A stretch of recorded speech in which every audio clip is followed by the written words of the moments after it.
अभी नहीं दे रहे कुछ।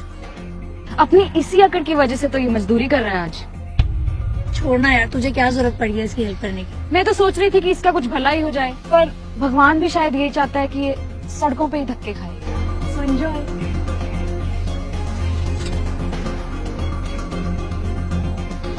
ये कार की तरफ जा रहा है।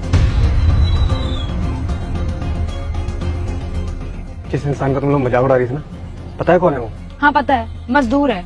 कॉलेज में पढ़ता था हमारे साथ और हम मजदूरी कर रहे हैं। पर ये बात समझ नहीं आई, ये गाड़ी किसकी है? इसे तो मजदूर समझ रही है ना, वो हाई कोर्ट का जज है। क्या? अगर वो जज है तो ऐसे बीच सड़क में खड्डे के भरता फिर रहा है। इन खड्डों की वजह से ना उन्होंने अपने माँ बाप को एक रोड एक्सीडेंट में खो दिया।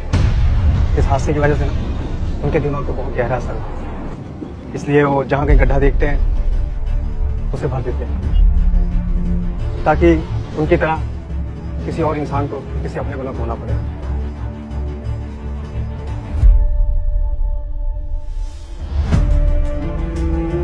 इतना बड़ा इंसान होके भी हमारी इतनी बकवास सुन के बिना कुछ कहे चला गया। अगर देखा जाए ना शीतल, जीत तो वो तुझसे गया।